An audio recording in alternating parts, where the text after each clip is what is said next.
Hi friends, Knife Detector here, and a while back I was fortunate enough to win a knife lot for $16. Now I've already shown you one of those knives, and it was that imitation Swiss Army knife, or rather that China-made Swiss Army knife. But this is really the main reason why I jumped on that $16 price tag and why I violated my knife fast. Let's take a close look at this 1960s Victorinox Fisherman.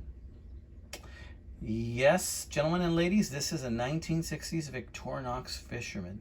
Now, it took me a while to kind of decide what era to put this knife in because I'm not an expert on Swiss Army knives.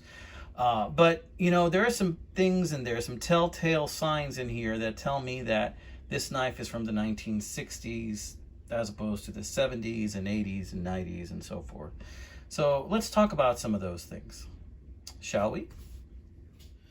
Okay, so a couple of things I know for sure is that in 1957, they switched to the tweezers. The tweezer grip was now made from aluminum instead of nickel silver. So before that, it was made of nickel silver.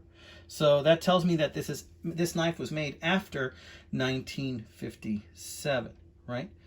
The other thing I want to make mention is the handle or the covers on this. There are no exposed rivets. So I believe in 1961 they did away with you being able to see those really cool exposed rivets, like the 1, 2, 3 rivets that you would see right there. So that is a nice feature of like 50s knives, but not so in the 60s. I went ahead and did away with that in 1961. As you can see, this knife also has a shackle right here, or clevis or bail. That actually was done away with in 1968 when they had that tiny little key ring that replaced it. So that tells me that this knife was made somewhere between 1961 and 1968. Let's take a look at some of the other features on this knife.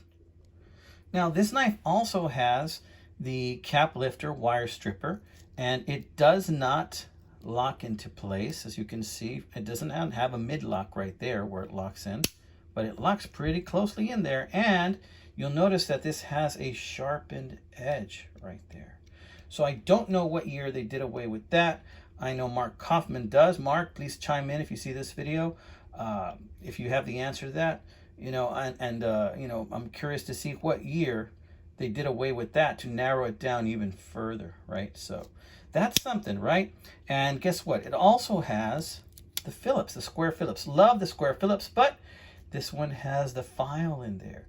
So it's got the file in that square Phillips. This knife is hardly used. It was mainly pocket carried or sheath carried, but that's it. Guys, take a look at the wonderful condition this knife is in.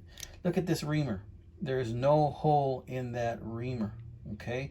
There's no hole in there. So this again helps to date it a little bit. And let's take a look at some of the other features. Now right here, we have the can opener. And if you look closely, you're gonna see that little cross right there, that little cross, and it says PAT on it. There's a little cross on there, guys, right in there. I think I only have maybe one other knife that has that, so I was really psyched to get this knife. It also has the fish scaler. Notice how this fish scaler is not numbered like some newer models are, right? Okay, interesting, very interesting. Okay, what else do we got that's here that's interesting? Okay, so let's take this out. I think these are the scissors. Look at those beautiful scissors. Have you ever seen a more beautiful pair of scissors on a Victorinox? I mean, this has just the single spring on it right there. Single spring.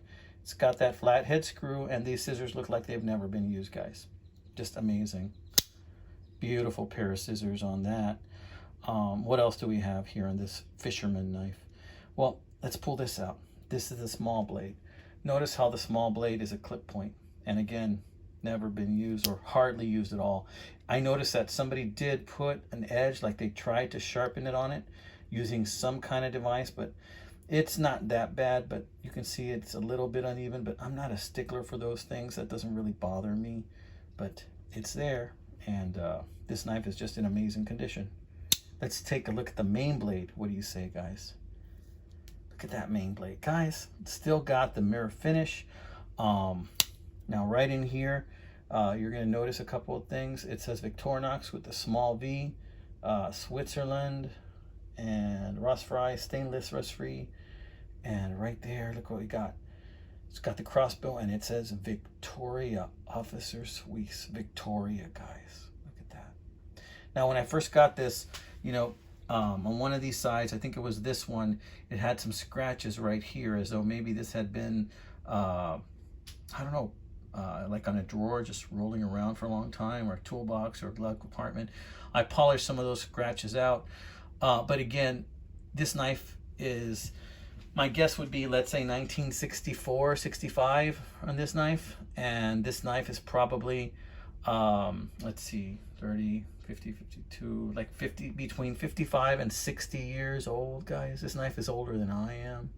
When I hold this knife in my hand, I get like this solemn sense of reverence for this knife, and whoever had this knife before me, that took very good care of it. You know, it was a little bit dirty, yeah.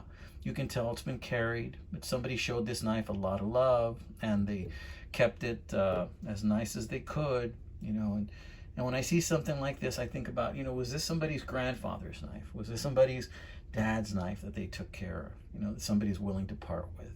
And I'm honored to have this knife, right? So I'm going to take care of this knife also. Really like this knife, guys. Wanted to share it with you. This is the Victorinox Fisherman. My guess would be somewhere between 64, 65, or 66 for this knife. I know a couple of you guys could help me narrow it down even further. By the way, this blade right here, the main blade, looks like it's still got the factory edge on it. Can you imagine that, guys? Imagine that. Wow. Okay, let's see. Pull that out. I'm trying to see if there's any tools I'm missing here that I haven't pulled out yet. Don't think so. I think I showed you all of them. Okay, amigos. Well, this has been another one by the Knife Detector. You know, just to let you know, if you're not that keen on Swiss Army knives, I got a lot of other knife videos coming up. Gosh, I got Japan knife videos coming up. I got some older Frost knife videos. I got a Whittler coming up, Frost, an older, well, kind of like a Whittler Stockman coming out. That's a Frost knife with pack of wood, really pretty knife. With that divider in the middle that kind of like comes to an edge. Split back is what they call it. And I got so many other knife videos coming, guys. I don't know how to explain, but you know, they're in my toolbox, and they're waiting for me to make those videos. But I wanted to show you this beauty. I am so proud of this beauty right here. I can't believe I paid $16 for this knife plus 2 others.